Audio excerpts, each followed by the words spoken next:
Another hungry mouth. Constance would not tell anyone who the father was, not when her mother cried, nor when her father yelled. Not even when her older sister, Emily, sat on her bed and held her in her arms, rocking her gently. Constance was 4 months pregnant when she told her family, and was already beginning to show. Emily was furious at herself for not picking up on the signs earlier. The baggy clothes Constance was preferring over the usual tailored look, her out-of-control appetite, her strange secretiveness. It all seemed so obvious now. Still, how could anyone be expected to guess this? This was Constance, after all. Constance the meekly obedient, Constance the prim and proper, Constance the chronically shy. She was supposed to be the good daughter. But then, of course, there was that other thing. "But I thought you didn't even like boys," Emily pressed. Constance wrinkled her nose in distaste. "I don't," she replied empathetically. "But I wouldn't exactly call them a boy," she added with a sly smile. Emily jerked away in shock. "What?" she cried. Constance lifted up her hand to her mouth to stifle a giggle. "How old is this guy?" Emily asked, unable to keep a stern edge out of her voice. I don't know," Constance confessed, and her smile suddenly fading. "Pretty old, I think." "You think?" Constance shrugged. "Connie, who—" "No!" Constance yelled so suddenly and so loud that Emily gave a startled jump. Constance reached out to clasp Emily's hands tightly in her own. "Emily," she pleaded. "Don't ask me that. Please, I swore I'd never tell." Emily snatched her hands away. She could feel anger rising in her throat like bile. "Connie, if you're protecting some creep—" Constance laughed. Emily didn't see what was so funny. "It's not like that," she insisted when her fit of giggles subsided. "It's more like—" She paused and stared off somewhere into the middle distance over Emily's shoulder. "It's like, have you ever had a secret that you didn't want to tell anyone because it would mess things up? Make it less special? Less yours?" Emily nodded slowly, although she wasn't sure at all what she had. Wasn't part of the fun having a secret and telling it to somebody? "It's like that," Constance continued. "This belongs to me, and I don't want to share it with anybody." "Not even me?" Emily wheeled, but Constance just continued to stare at nothing, a soft smile playing at the corners of her mouth. The last few months leading up to Constance's confinement were tense, to say the least. Constance's condition could not be kept a secret for long, and, in the way of small towns, once one person found out, the news spread like a virus, persistent and insidious. Rumors abounded about the identity of the father, and it seemed that no male with any link to Constance was exempt from having gleefully accusatory fingers pointed in his direction. Her schoolmates, her teachers, and even her doctor. One particularly malicious gossip suggested that the reason Constance would not talk about the father was that it was her own father. When Emily heard this rumor, she tracked it back to its source, a pimply boy in Year 8, and delivered one devastating punch to his blemished features, earning herself a week's suspension and the boy a bloodied nose and split lip. Things were even more strained at home.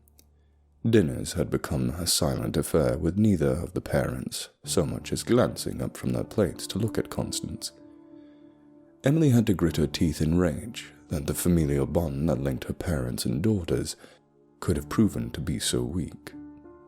What surprised Emily more than anything, though, was how unfazed Constance seemed to be by all of this. Where every whispered slur or raised eyebrow caused Emily to bristle, Constance breezed through her days with her head held high, as though completely oblivious to the shame that her family felt, that people expected her to feel. Amidst all the murk and mire and casual cruelty, Constance glowed. Emily had never loved her sister more. When the child arrived and Emily was finally allowed to visit, she was dumbstruck.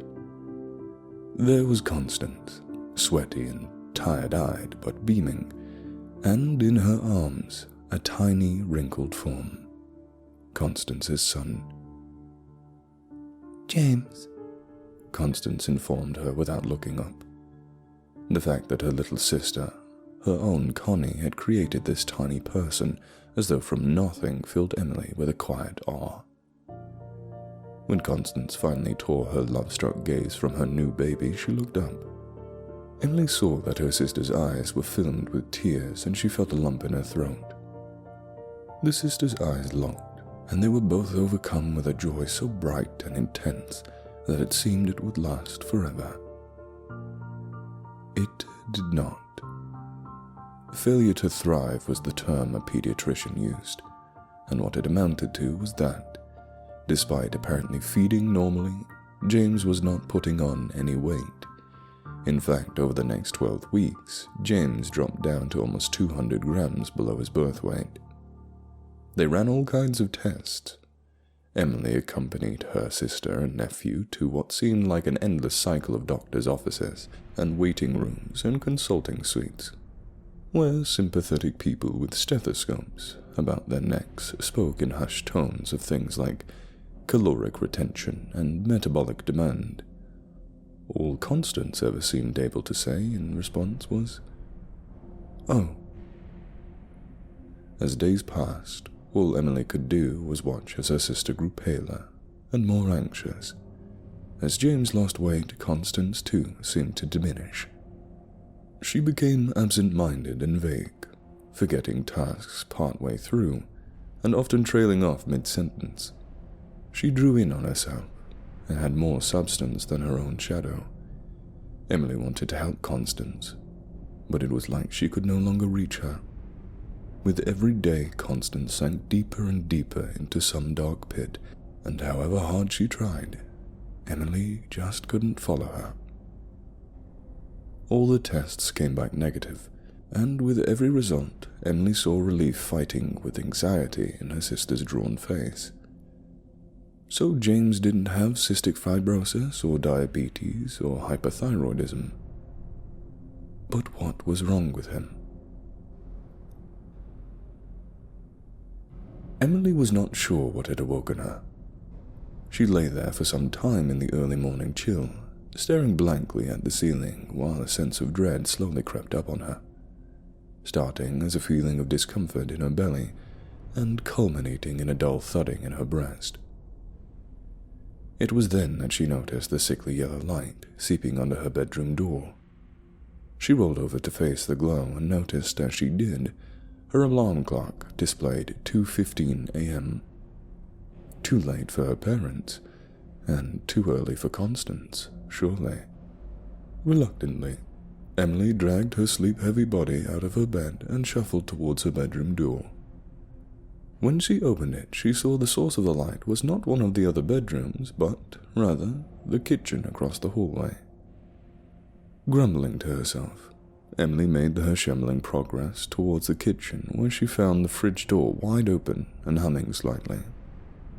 Still groggy, she vaguely noticed that the fridge's contents were in a greater state of disarray than usual, before closing the door and making her way back to the bedroom. Halfway down the hallway, Emily halted as she heard a noise coming from Constance's room. A soft susurration. She recognized her sister's voice, but the pitch was too low for her to make out the words. Emily began to move again, but something in the tone of the voice emanating from the darkness of Constance's room stayed her. A wheedling note edged with a quiet urgency, and brought back the creeping dread that first dragged her from her slumber. "Connie?" Emily asked anxiously as she opened the door. When she heard no response, just a continuation of Constance's hushed whispers, Emily flicked on the light. Constance was bent over James's crib and took several moments before she straightened up and, blinking at the light, turned to face her sister. Emily stifled her own cry of surprise when she saw Constance's face. The young girl's eyes were bloodshot from lack of sleep, and dark rings hung below them. It was not this that made Emily aback, though, but the expression in those strained eyes. A startled, trapped look, almost feral in its intensity, flickered across Constance's eyes, rendering the familiar features alien to Emily. It was Constance who broke the silence. "He won't eat," she said to Emily, her tone desperate. "I don't know what he eats." Emily's eyes darted down, and she saw that her sister was clutching something tightly in her hand, a lumpy mass that dripped on the rug. So incongruous was the sight that Emily did not immediately register what it was. A raw steak. Emily stared in mute shock whilst her mind reeled. What was Constance doing with that meat? What was she thinking? Emily swallowed a lump in her throat and began, slowly, with soothing noises, to advance to Constance. "Shh, Connie," she crooned gently. "Shh." When Emily reached her younger sister, she took hold of her hands, which she saw were trembling violently in her own. Surreptitiously removing the slab of meat and placing it on the changing table, she glanced down into the crib and noted that James seemed to be sleeping soundly. Gently, she guided Constance back to her bed and persuaded her to lie down. Once she was beneath the covers, Constance began to weep softly. "I don't know what he eats," she choked out between the sobs. Emily stayed seated on the edge of her sister's bed and stroked her long, dark hair until she fell asleep. That feeling of uneasiness stayed with Emily all through the next day. It was Saturday and her friends wanted to go to the movies, but she blew them off. Her parents were both away for the weekend, and the idea of sitting in the dark whilst Constance stayed home alone with James was intolerable to Emily. Instead, she spent the entire day just hanging around the house, unable to commit herself to any activity for more than a few minutes. She found herself hovering around Constance and watched her critically. She couldn't seem to get out of her head the image of Constance standing over James's crib with the lights out, clutching a chunk of meat. For her part, Constance behaved as if the previous night had not happened at all. She changed James and bathed him. She gave him his formula and even played with him in the lounge, tickling his feet and blowing raspberries on his too flat tummy. She would lift him up in the air and kiss his middle, almost as if, for a moment at least, she did not notice the worrying concave of her son's belly. As Emily watched Constance, however, she could not keep herself from thinking that her sister's smile looked strangely painted on, and there was something more than just fatigue behind her red-rimmed eyes. Emily slept fitfully that night. Her sleep was disturbed by strange nightmares that, although she had forgotten their content almost immediately after she woke, left her feeling shaky and disoriented. When a sudden wail from James pierced the night, Emily immediately sat bolt upright, then propelled herself out of bed, almost before she had registered what the sound was. She had heard James's cries often enough to be familiar with them, could even tune them out most nights, but they were different this time. These cries were much, much louder than normal, but also strangely wet. It was as though the infant were choking on some sort of fluid. Emily threw the door to Constance's room open. "Connie, what's wrong?" she gasped, feeling with each breath that she may choke on her own heart. She was in such a rush she forgot to switch the lights on as she charged through the door and towards her sister. "I heard... oh," came Constance's startled cry as she dropped something to the floor. A bloody kitchen knife. "What have you done?" Emily whispered. She took a step towards Constance, then turned and ran to the crib where James had suddenly stopped his piercing wails. Emily, shaking now, stared down at her nephew. There was a red, jagged line that ran along the child's belly, starting at the base of his throat and running all the way down below his navel. To Emily's horror, the gash began to gape, exposing a bloody red interior, out of which protruded the shattered remnants of James's ribcage, now just jagged fragments of bones. Oh my God, Connie, what have you done? Emily braced herself against the side of the crib as she fought off waves of nausea and disbelief. She felt her head spin and her vision blur as her breath caught in her throat, but still she could not tear her eyes away from her nephew's twisted form.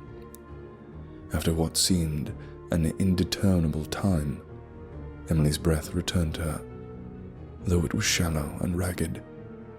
Her vision cleared and adjusted to the faint light that filtered in from the curtain.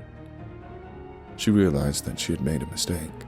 In her initial shock, Emily had thought the white shards in James's split torso to be ribs, but she now saw that this was not the case at all. They were teeth. Great, jagged teeth sat in a crooked sideways mouth that ran most of the length of James's tiny body. As Emily watched, the terrible nether mouth began to gape, again, wider this time, and from out of its impossible depths snaked a black slimy tendril that could only be a tongue. Letting out a strangled cry, Emily stumbled backwards, then watched as the tongue rose up and out of the crib, flailing back and forth as though it was tasting the air. The tongue reached all the way to the changing table and began to tap on its surface, exploring. It was only then that Emily saw the rat, a fuzzy mound lying on the changing table, its head crudely cut off. As Emily watched, the tongue slowly slid towards the inert rodent and then, with a horrible deftness, wrapped around it and lifted it off the table, pulling it back towards the crib and the terrible waiting maw. The tongue made a wet, slurping sound as it retreated back behind the crooked fangs. And from somewhere behind Emily came a weak cry of, "Oh!" Emily had forgotten Constance was even there. Emily turned and saw Constance was standing there, her hands clasped so tightly together that the knuckles were white. Her moist, febrile eyes glittered in the dim light.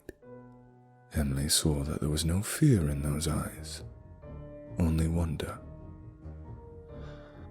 Oh, Emily, Constance sighed again, then continued rapturously. He looks just like his father.